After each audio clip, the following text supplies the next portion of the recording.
All right, it's our annual State of the Sun Devils. We got Coach Powers in his office and looking different around here. I saw the mural outside. Everything's looking a little different on the third floor. Yeah, we're getting there. Slowly. It's only taken a few years, but it's there's no free time. It's been crazy building this thing up, and we're still building. So it's been fun. But the off season for us is honestly a little bit more frantic and busier because you don't have the structure of the season to kind of guide you. So we've been gone. We haven't been here very much at all since the season ended, and it's good to be here for a few days. So we're headed, I'm guessing, up to Minnesota for the NCAA Frozen Four this year too? Yeah, I'll be going up there with Frank, one of our administrators, obviously Frank Ferreira, and so it'll be good to go up and take it all in. So we talked to the State of the Sun Devils. Let me know what your gut feeling is right now, where the program is, and is it on track to what you anticipated? Yeah, absolutely. Did we want to, have a few more wins than we did this year? Absolutely. I mean, anytime you win 8 games, you can't be content or thump your chest, but we made some competitive gains for sure. This year's schedule actually ended up being tougher than last. Right. And played a lot of the conference champions. 8 wins, 5 ties, 10 losses on either a goal or empty net goal. I think 4 other losses by 2 goals. So very competitive. We're proud of the guys for taking that step. And then you look at the quality of competition against conference champs. I think Mitch told me we were 3-6, and 4 of those 6 losses came by a goal. So we definitely took a competitive step forward. Now we want all those close games. Now that we have the experience, with the guys that need it, to translate into winning some of those games now, and that's going to be the goal going forward. So obviously, this recruiting class that came in was pretty heralded as one of the best, and I don't think they disappointed, did they? No, they're great. Obviously, anytime you have a freshman second in the country in goals for freshmen, you're doing the right things. And Johnny had a great year, all from top to bottom. All the freshmen really contributed, and that was a great class. And we are equally, if not more, excited about next year's. And so that again, you look at our top 10 scores. Really 9 out of the 10 were your first 2-year guys, the guys that have been here 1 or 2 years. So we return all of our impact guys, and bring in some skill, and just players that have, particular skill sets and do different things that we didn't have. And so we should have a much more complete roster from top to bottom. It's going to be really competitive every day in practice because we're going to have a lot of bodies next year, and we're excited. We're just excited to plan and ramp up and get going. We talked earlier in the year about the things that you want to accomplish with this new class and bringing in some guys with maybe a little more higher skill level and ability to put the puck in the net for you, but right now, as you look at your defensive core, it's pretty solid, isn't it? Yeah, no, it's really good. It's going to be incredibly competitive back there. We had obviously Josh Maniscalco, who's I think he's 4th in USHL in scoring for D-Man, and he's a captain in Dubuque. He's a National Development Team program graduate. So he was a tremendous get for us, and he's going to help us right away. And then we're going to sign another defenseman. I can't get into who it is because we haven't signed him yet, but we're going to sign another kid in April. So we'll definitely be bringing in 2D. And everybody always wants to know about your goaltending. You got Joey. Hopefully Joey's coming back as far as we know at this point, right? Yeah, the plan is for Joey to return, and we're thrilled about that. I think he knows it's his net, and he knows that he can be successful here with us. And I think he's just going to continue to get better and better. You saw a huge step in Joey's game from freshman to sophomore year, and I think you're going to see equally as big a one from sophomore to junior year. And he's begun throughout the course of this past season to take so much ownership in this program, and he's going to be really good for us. Talk a little bit about ownership in the program and the things that are happening. They made the announcement with the Board of Regents that the arena deal is on now, so we're all looking forward to that. But you're recruiting. Obviously, when you go out and recruit right now, Sun Devil Nation is on people's minds, isn't it? Yeah, no, it's recruiting's been really, really good for us over the course of the last, really 3 months. It's been incredible. Alex and Mike have been working their tails off. They're gone all the time. And again, since Michigan, I don't think I've been in Arizona for 3 or 4 consecutive days. So we've been out hitting the streets, and it's going really well. And there's a lot of people out there very excited about what we're doing here, the progress that we've made in such a short amount of time, with how fast we jumped into Division I hockey, and the people that peel back the onion. They see the progress and they see where we're heading, and nothing's going to stop us from getting there. So as we look forward into the program, we got obviously a recruiting class that can be announced in signing day in April. So we're going to be looking forward to that. We're also going to be looking forward to see what you guys do during the summertime. What's the plan for the guys? What kind of summer schedule do they have? Well, everything after, in about a month from now is voluntary, right? So they'll have access to our facilities. They'll have access to Garnet Exelby, our strength and conditioning coach, if they choose to use it. A lot of guys have their own guys back home that they go do skills with and are on the ice with and train with off the ice, and that's okay too.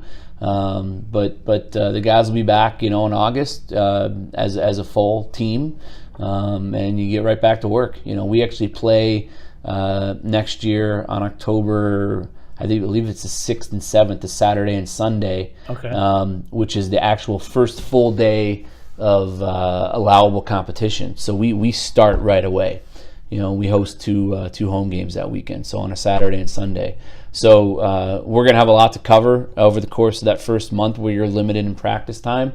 But the good news is we're catching up. We have a base established of guys that know how we want to play and what it takes to be successful. So we don't feel like we're so much as chasing our tail like we had in the previous 2 years of full Division I hockey.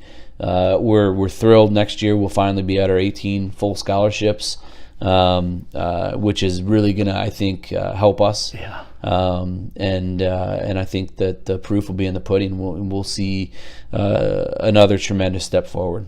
So on the ice, things seem to be going about the way you anticipated. I think from what the last couple of years that we visited, you've built the program on the ice. Off the ice, are you happy with the progress that everything's been done as far as experimenting, looking for a conference, looking for the building structure that you need, all of that good stuff? Yeah, I mean, it's one of the off-season focuses is to begin serious discussions here internally on conference affiliation.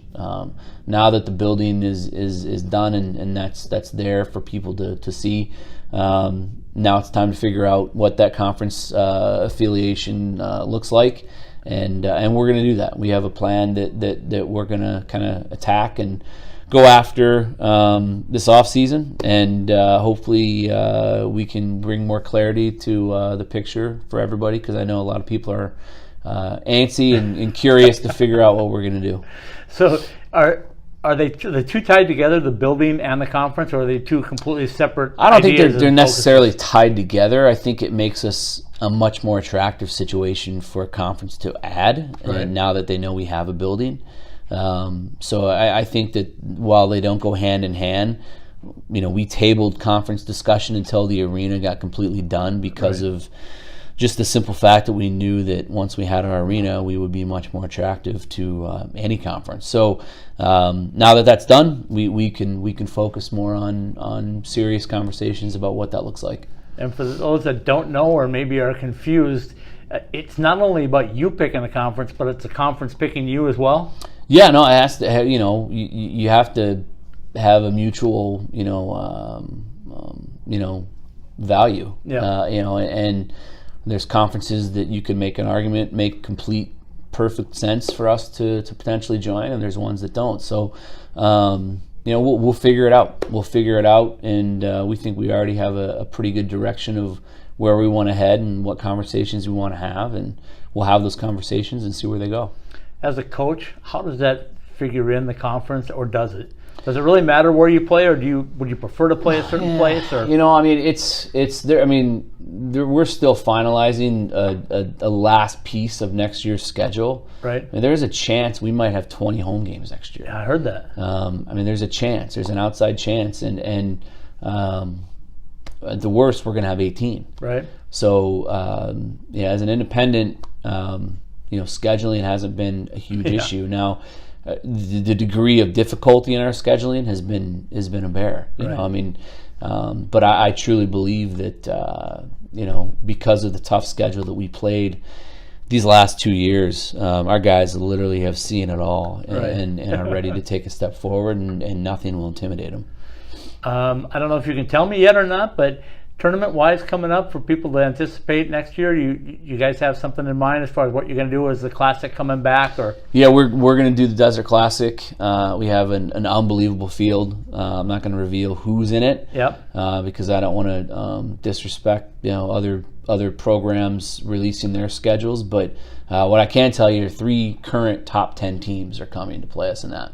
Very good. And you guys planning on going on the road to something too, or is that going to be the tournament? Nope. That'll be the only tournament we do. We're going to host the Desert Classic, and it is. And here at Gila River, is that what I understand? Incredible field. We don't know. We probably Gila River. I'm pretty sure it's going to be out there. That's just the best place to do it. So pending availability and scheduling around the Coyotes, which we can do, it'll probably be there. Yeah. Let's talk a little bit about your 2 Latvians that are competing for a national team spot, right? Yeah, we're proud of those 2. They're over there as we speak. It was a bit of a tussle figuring out how we could get them over there potentially for the entire semester, and not have it affect their eligibility with classes and keeping up to par on what they need to do academically. And the international office at ASU and OSAD with Natalie Thacker, our academic coach, really did a great job figuring out what they needed to do, and they're doing it, and got the blessing from everybody here to do it. It's a once-in-a-lifetime opportunity to go potentially represent their country at the World Championships, and we're pulling for both of them. And if they get on that team, it's going to be valuable experience that you guys are going to be able to reap the benefits from next fall, right? Get it, potentially go get coached by one of the best coaches in the world, Bob Hartley, who's the Latvian coach, and come back here and be at a level and playing at a pace that will help us.